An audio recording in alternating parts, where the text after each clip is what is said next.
I'm Jay Buchanan, and I played a band called Rival Sons. We're a rock and roll band out of Long Beach, California. And I'm also a solo artist. Just put out an album called Weapons of Beauty. The title, I'm not exactly sure where it all comes from, the inspiration for something like that. I was living out in the desert because I stayed out in the desert for about 3 months. And I would do these 7 to 9-day stints out there, and then I'd come home and I'd be with my family for a couple of days, and live in have to pump my water out of a well nearby, and live with a gas generator, and have a little camping stove to cook my food. That song in particular, Weapons of Beauty, was the first one that finally came to me. I had to waste so much time just for things to begin to click. I had to, those feelings of futility. I'm out here away from my family, sleeping on a cot in a sleeping bag in an underground bunker with no windows, and super alone. And I would have these feelings like, what are you doing? Who do you think, what are you trying to achieve here? What is this? And I had to keep my hands on the reins there. And there was so much time wasted of me just staring at the wall, trying to access that spot, that soft spot. Because I wrote many songs, but none of the right kind. None of the right kind of songs that come from that one place that makes me feel just a little bit uncomfortable with how close to the bone or how vulnerable it feels.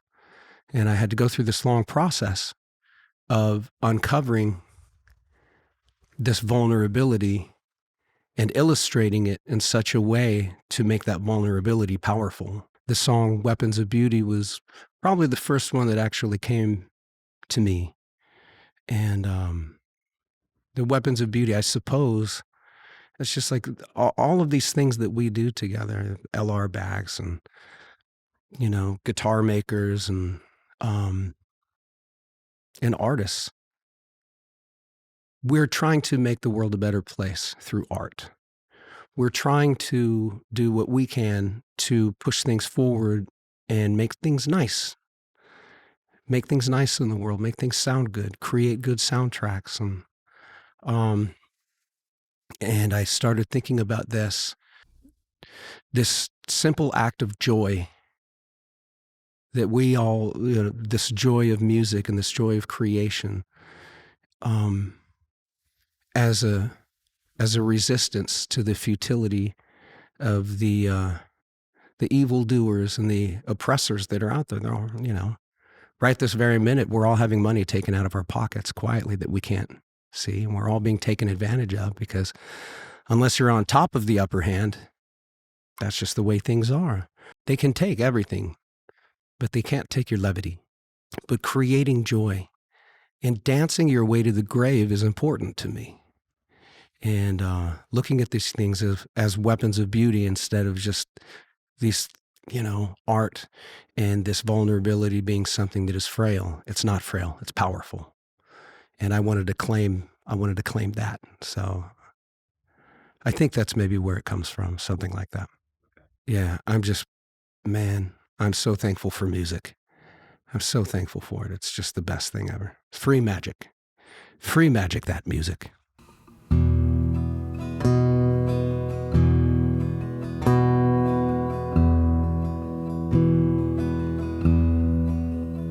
Have you seen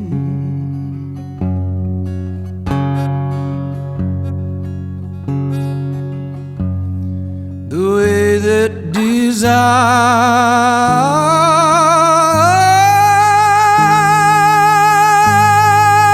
comes and goes? I want you now, while we're still young, and I'll want you old.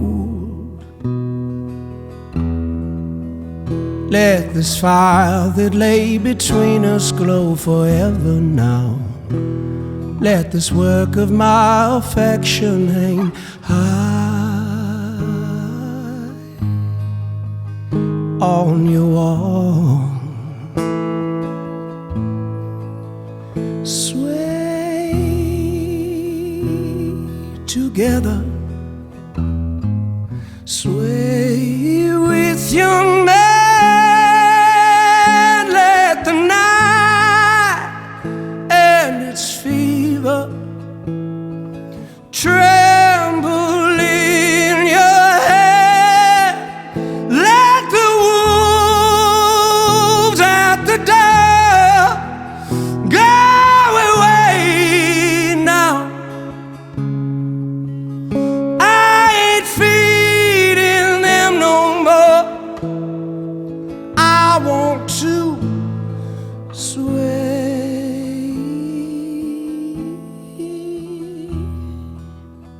Did you sing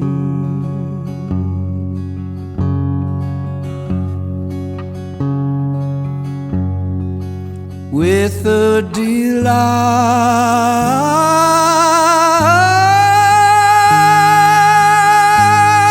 I've never known, crushing the doubt, clearing me out, and calling me home. Let the lightning of this moment live forever now. Let the magic that you whisper travel high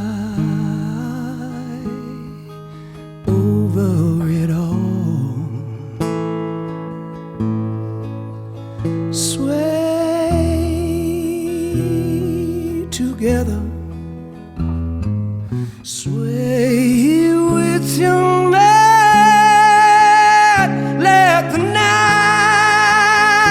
and its fever tremble in your head. Let the wolves at the door go away now. I ain't feeding them no more. I want to sway.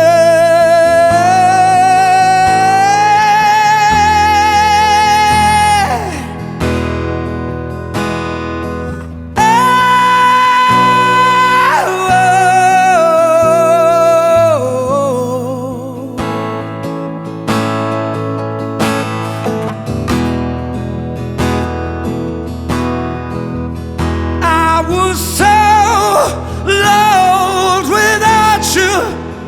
I didn't know before I knew you. So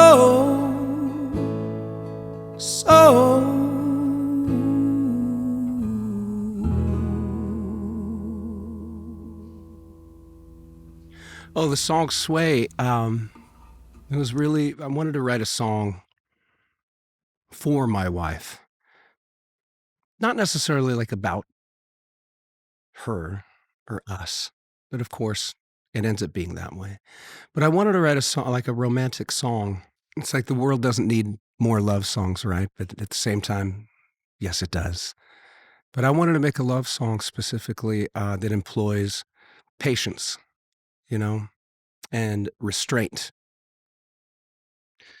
Patience in particular, it's such a huge part of love, you know, and it's not really illustrated often enough for me. But love takes patience. It takes patience for growth and understanding, patience to listen instead of talk sometimes. And I wanted to write a song that was very sparse in nature and very slow and very soft, to make you kind of lean into it that way. And for me, when I sing it, it's that way for me. They're the very, very low dynamics. And those are the parts where I think about my patience. And it feels like listening, even though I'm the one talking. Yeah, I like that song. It's really fun to sing. I think that performing songs, like, when you write songs, I can't tell you how anybody else does it. But I know for me, when you're performing songs, it's not just like, at its worst, it's a recital. And I'm not really into that. That doesn't mean I don't catch myself performing that way. Your mind wanders, or you could just have something else on your mind altogether, have trouble being present. And God knows, we all suffer from that, that's for sure. But I think that when you perform a song, I always like to go about it to make it feel like a conversation with yourself, you know. And I'm a person, I like to talk to myself when I'm having a hard time or just whatever. Okay, Jay, what are we going to do about this? And it helps me tremendously, and it's cheaper than a therapist. So, what's funny is I get asked that when I'm writing songs, how do I decide? How do I irrigate? Is this going to rival Sons? Is this going to be a solo thing? For the most part, I tend to write with intent. When I'm working on Rival Sons material, which I am right now, we're getting ready to go into the studio. And I have been working, and my partner Scott, he's been writing up a storm, and he's sending me all kinds of music to write to, and then I of course I'm writing songs and send Scott songs. But I think that writing with intent, like I think about the band, and most of all, it's just there's an ethos with the band that's very natural. It's very organic because we've traveled side by side and performed, 17 years or so. Yeah, these are my best friends, my favorite people in my family. And so like having that vernacular is so intact and that language is so intact. And knowing that we're writing a rock record. It's just really easy. Every once in a while, when I know a song comes from a certain place and that it has a certain pacing, I'll know that that's for me. Being out in the desert like that, like I was out there to write my songs and not have the luxury of like leaning on or being part of a gang, and leaning on your brother and sharing an identity. It's very different. It's very exposed and, that's what I was going for anyways. I was just trying to make sure that I write from that very exposed part, that soft spot. Yeah, recording Weapons of Beauty, we did it all in 5 days. I did it with my brother Dave Cobb, of course. I think that makes 10 records with Dave, plus all kinds of side quests with other artists and. But we recorded it down in Savannah, Georgia, in a studio that he built down there. The musicians that played, they're all my friends. I've had this dream team, in mind specifically for years. So on just like regular lead guitar, JD Simo. Everybody knows who JD is. And Phil Towns on the keys. Phil is incredible. I first found Phil through he was playing with Anderson East, and I've played on tons of sessions with Phil, and he's just amazing. And then Brian Allen on bass, who's played with everybody here in town, and Brian's like one of my absolute favorite bass players ever. And then we got to talk about the Powell brothers. There's Chris Powell on drums. My favorite drummer for singer-songwriter stuff. And I've been playing with Chris and his brother Leroy since we were kids. So we grew up together and we cut our teeth on the same bones together. Leroy played the pedal steel and he's just the phenomenally talented people, both of them. And then Dave Cobb played acoustic guitar all over the place, because he always has an acoustic guitar in his hand. But we did it over 5 days. And man, jumping into the studio like right out of the desert. I packed everything up in the desert and left for the last time. Came home, I had one night, and I was just had this sort of like I was terrorized with insecurity, thinking, well, what did I create? What did I write? Do I have enough songs? Is this right? I was just alone. I didn't show anybody this material, and I was creating in a vacuum that way. And nobody knew what I was making. And we procured, I booked all of my friends to fly down and play, and the idea of it finally becoming a reality, the idea of it finally happening, and like, it's happening for real now. And here we go. Just being like, am I wasting everybody's time? I got to do this for real. Definitely having like those like high dive panic wobbles, So just got into the studio and we started, I believe Caroline was probably the first song that we cut. And every time we went to track another song, I'd have to show everybody the song and like that vulnerability. I wasn't sure that it was going to be any good, and I got to play it in front of all these legendary people. But with each song, it was like, whew, okay, we got another one. And then, we did 2 songs a day. And then finally, like on the last day, it's like, we have 2 more songs. I felt such insecurity that I'm not even going to record one of these songs. Like, I just don't know that it's there. And that track was the title track, Weapons of Beauty. I had convinced myself that it wasn't strong enough, that it wasn't where it needed to be, and that it didn't fit with these songs. And so I'm like, I'm in the shower, washing my hair and running late, and the rest of the band's downstairs in the studio already. I can hear them. And I'm in the shower, and it's like, okay, look, 9 songs, that's fine. 9 songs, this will be a fine record, And then I started singing the lyrics to myself, and I go, wait a minute. Weapons of Beauty. All I need to do is slow this song down and make it about the lyrics. So I just ran downstairs and I grabbed Phil Towns, said, hey, I've got this song. Will you come into the tracking room? We'll work out the arrangement really quick. And so we just did that with him on piano, and I showed him the motif and everything. Worked out, I showed him the arrangement. And then we just did a scratch to show Cobb and the other guys who were sitting in the control room how it was supposed to go. And we ran through it, and everybody's hair was back. And when we finished, and Cobb was like, no, I think that's it. I think that's all you need. So we did it twice. But that song ended up being like the closer on the album and everything. It's a really intense song. And I'm so glad. I'm so glad that I just dove off, and just went for it. Well, the song Caroline, I wrote it with my buddy Blair Daly, at his house over in 12 South.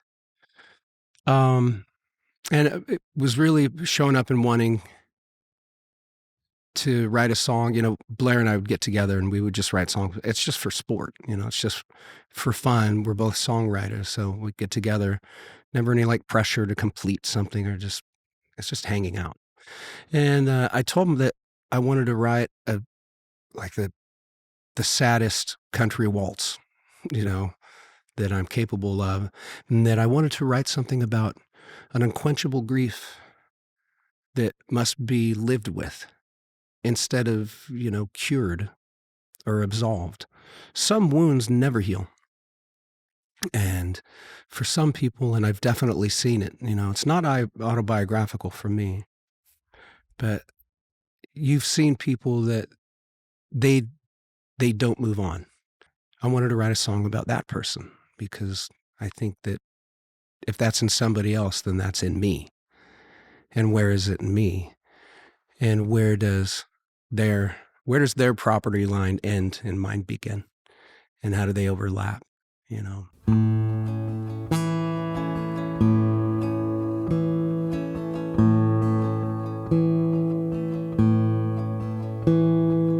Look to the west and I see that old sun going down. strap on my boots and I'll go blow the roof off this town. In goes the liquor and out of my mouth comes the flame. The sun come back up and my first word is always your name. Caroline, my hands make the shape of yours in mine, and they refuse to hold on to something new.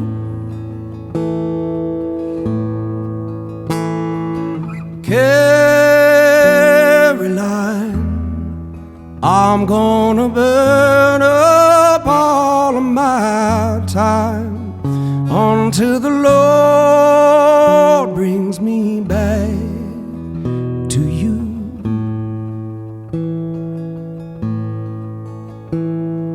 A man takes your horse, you just find him and shoot him down dead. A man takes your money, you can give him a heel to the head. What do you do when the Lord comes to take away your wife?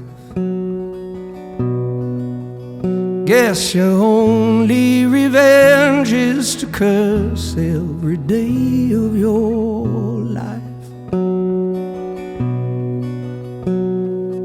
Caroline, my hands make the shape of yours in mine, and they refuse to hold on to something new.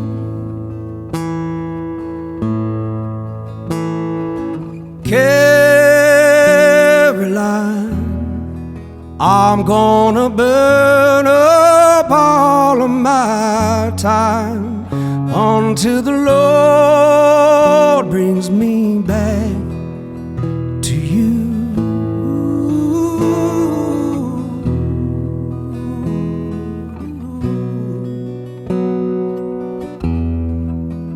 To you.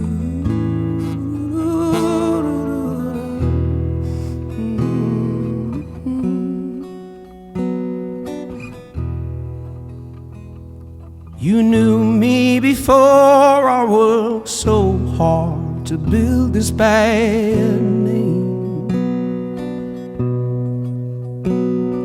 You knew me before I knew whiskey, whippings, women, and working in vain. You knew you were on your way out long before I did. You knew it would kill me, that's why you kept it here.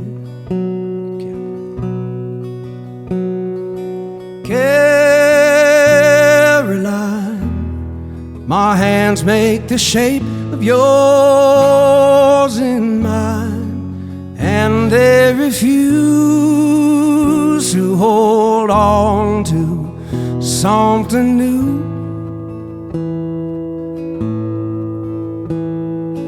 Caroline, I'm gonna burn up all of my time until the Lord brings me back. Caroline, I'm gonna burn up all my time till the Lord brings me back to you. Back to you.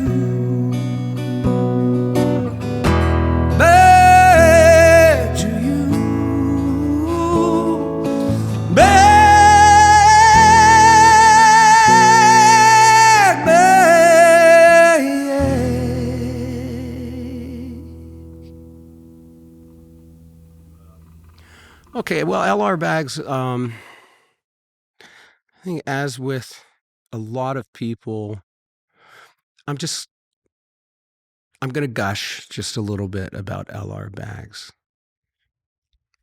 My first LR bags pickup was back in, I want to say 95 or so, but the dual source ribbon transducer with the little copper colored ear looking thing right there. And I got that, and that just sounded way better than anything else that I had been just trying to go the piezo route, and it sounded way better. And I had tried the sound hole pickups and different things, and once I got that, I went, oh, these guys are different. LR bags is a whole different deal. And then moving forward, getting like the para acoustic DI, which is like that's in everybody's quiver.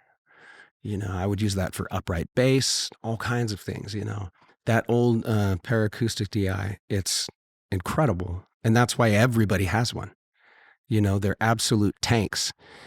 Pour beer all over to get spilled, whatever. It's like they work. They really work.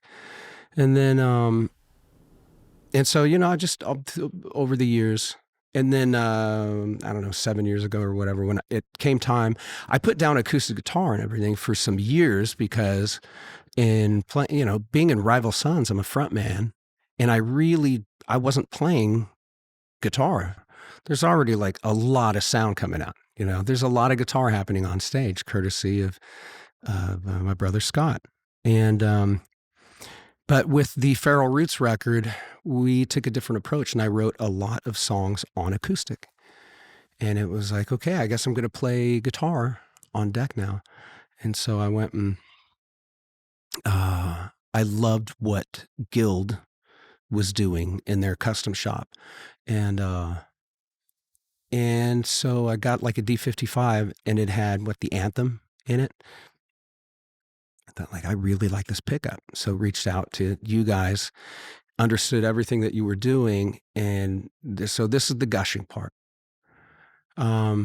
Amplifying an acoustic instrument, I know it's an uphill battle, but what makes LR bags different is the innovation. Lloyd's vision for always wanting to do it better. Do it better. You don't have to go by the rules that everybody else is following. Engineer it, figure it out. And that's like, that's the constant for LR bags that I've seen. This special M1 pickup, it was, these magnetic pickups like this, like, instead of, for the most part, like the Anthem and the Hi-Fi, these are brilliant. Like, these are really amazing pickups, and the clarity and everything. They make the guitar sound as good as it can. But if I'm on deck with a rock and roll band, I don't need to sound like Leo Kottke. I just need the guitar to sound like a guitar, and I need it to be resistant to feedback. So that's what this is all about. So I got this. I reached out to, yeah, I got this along with a couple of other special pickups. It was originally put together for me at the shop, because Guild was making me a signature model, and Chuck Sanzone had built this just beautiful guitar, and I was letting you guys know, here's what I want for that guitar. Even though it's an amazing guitar, still wanted to put an M1 in there, but I didn't want it aesthetically. I didn't want it to have that look, So having this, the blackface here, and then I also got one with like a wood grain, and then I got one with tortoiseshell, and they're great. I mean, these are great pickups, especially like for the applications that I'm in. And I had thought about the Hi-Fi for this, but this old bridge underneath it, this underneath the saddle there, there's not a lot of real estate. It's really, really skimpy. So we tried to do that, but old guitars, what are you going to do? The voice print DI, I don't think people realize, I think that maybe anybody that hasn't checked out the voice print, if you play acoustic live, check the voice print DI out. It's pretty tech, but just be patient with it because it's a landmark in technology for amplifying acoustic instruments. It's such a game changer, and that's just, it's mind blowing to me. So there's that. And I mean, for God's sake, please bring back the Synapse. It's basically it's a small PA, but for me, it's the best. The Synapse was the best acoustic amplifier, and I've had all of them. It's the best acoustic amplifier ever, and I still use it. Yeah, I still use it. And they're amazing, and I keep trying to hunt more of them down. But yeah, LR bags. I think it's the innovation that really impresses me most. You guys make good stuff. Is that what you want to hear?